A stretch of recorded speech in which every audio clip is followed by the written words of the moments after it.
Hi everyone, this is Stella Bella and you're watching HUBient's talent channel.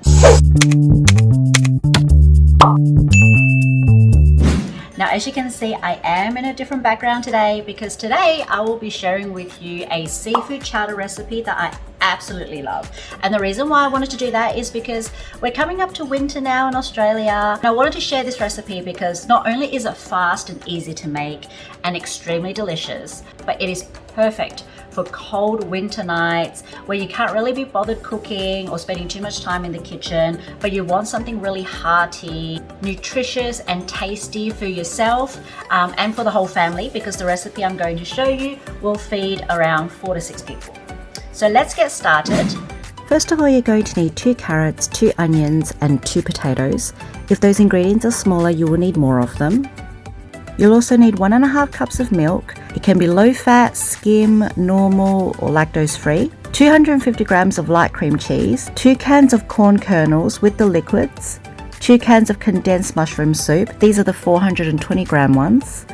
And to season, you'll also need 2 tablespoons of parsley flakes, some cayenne pepper or normal pepper, and about 2 to 3 tablespoons of fresh or minced garlic. And last but not least, 1 kilogram of fresh marinara mix. The fresh stuff over the counter, not the frozen stuff. Now these are all ingredients that you can get from your local supermarket. For me in Australia, it's Woolworths. All of this comes from Woolworths. And the best thing about this recipe is that you can just add things or take things out as you wish. Marinara mix, if you don't particularly like everything that goes in with the marinara mix, you can try clams, or if you don't like seafood at all, you can even try replacing it with chicken. Just make sure the chicken is cooked beforehand. I mean, a friend of mine has tried making it with just buying a roast chicken from Coles or Woolworths that's already pre-cooked and just taking the meat from that and adding it into the chowder. So it's completely up to you what you want to do with it because it is such a versatile recipe. If you like, you can even add some mushrooms or leek or spring onions into the recipe. So again, completely up to you. So let's get started with the entire cooking process. First, dice up your vegetables into thin pieces. So that's your carrots, onions and potatoes. On low to medium heat, you're going to fry up your minced garlic until it's brown and aromatic. Then keeping a low heat, you're going to melt your cream cheese very slowly in the pot.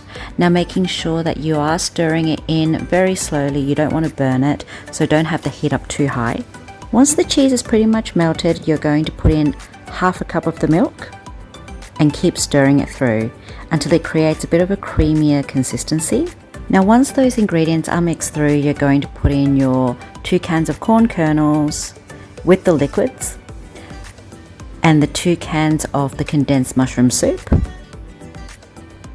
And then you're going to give that all a good stir and mix everything through, keeping everything on low heat at the same time.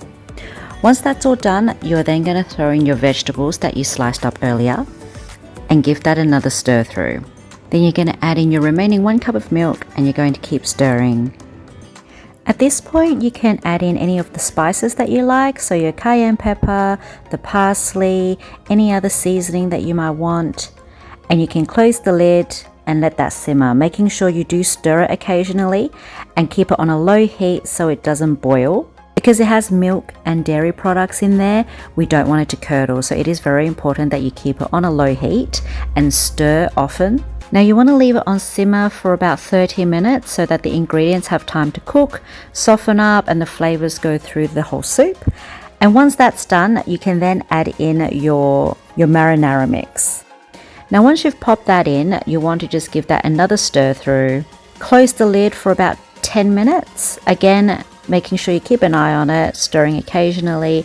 And you might want to turn the heat up just a tiny bit, just so the seafood can have time to cook through. And you want to cook that for about 10 minutes or until the seafood is opaque. And voila! Your seafood chowder is done. Now, like I said earlier, this recipe feeds about 4 to 6 people. Me personally, I love to have garlic bread with it. So I generally just get the store-bought stuff and just put it in the oven while the chowder is cooking on the stove. And if I time it correctly, everything comes out at the same time and is pretty much everything done. Any leftovers you can keep in the fridge for maybe 3 days max, because it is seafood and also dairy. I wouldn't keep it for any longer than 3 days. But you can also freeze this as well. So if you want to keep it for longer, you can put it into an airtight container or an airtight storage, put it in the freezer, and it'll probably last you maybe an extra week or 2. I haven't had it for longer than that, so I would be careful. But of course, everything tastes better when it's fresh anyway, so you want to try to have it as soon as possible. I hope you've all enjoyed my recipe today. Thank you so much for watching. If you do try this recipe, please let me know how you go. If you do any sort of amendments to it, please let me know as well. I would love to hear your take on this recipe and other delicious ways of changing it up, because I love this recipe. I've made it for very many years and I love to try different variations of it. So let me know how you go. And if you have any questions at all or any comments, please make sure you leave it down below. If there's any content in particular you'd like to see from me, please also leave a comment. Make sure you subscribe to our HUBient channel and share and like our videos, because we will have a lot more amazing content to come. We are all over social media, everywhere: Facebook, Instagram, Twitter, Snapchat, etc.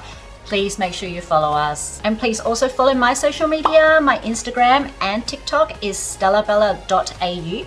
I would love to hear from you there as well if you'd like to let me know what sort of content you like to see. Thank you so much for joining me today, and I hope you have some wonderful meals until we see each other next time. Bye!